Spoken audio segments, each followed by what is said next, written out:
सध्या traffic police नावाने एक APK फाईल व्हॉट्सअपला शेअर होते आणि ती डाउनलोड केल्यानंतर व्हॉट्सअप हॅक होतोय. पण काय आवाहन कराल जनतेला?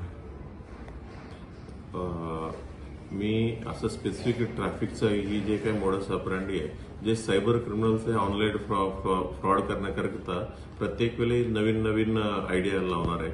म्हणजे कदाचित आता नवीन आयडियामध्ये त्यांनी ट्रॅफिकचं ऍप्लिकेशन आहे म्हणून त्यांनी व्हॉट्सअपवरती फॉरवर्ड करतायत. जर जसा व्हॉट्सअपवरती फॉरवर्ड केलं की ती APK फाईल पूर्ण मोबाईलमध्ये इन्स्टॉल होऊन जाईल आणि आपलं मोबाईलमध्ये जे काही गोष्टी डेटा असतील किंवा मोबाईलमध्ये काय चाललंय ही सर्व गोष्टी म्हणजे त्यांना समोरच्यांना माहिती पडतील. ते वापरून कदाचित आपल्याला ऑनलाईन फ्रॉड किंवा ब्लॅकमेलिंग ही पुढच्या गोष्टी होऊ शकतात.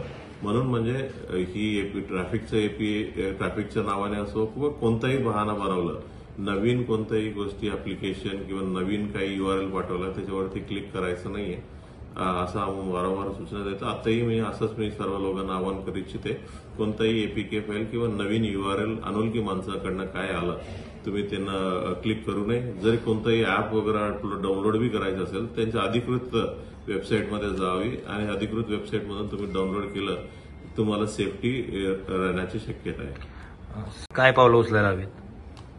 एखाद्याने फसवणूक झालं की लवकरात लवकर तुम्ही सायबर पोलीस स्टेशन किंवा जवळपासचे पोलीस स्टेशन अप्रोच करावी आणि 1930 नंबर आहे ते 1930 नंबरवरती तुम्ही लोकांनी जे काही फसवणूक झाल्या होत्या तुमचं बँक डिटेल सर्व ते नंबरमधून मागण्यात येईल. ती सर्व डिटेल तुम्ही भरलं मग तुम्हाला जे काही पैसे गेलेले आहे म्हणजे इंटरमिडिएट पोर्टलमध्ये थांबवण्याची शक्यता होईल आणि जास्तीत जास्त पैसे थांबवण्याची शक्यता होईल.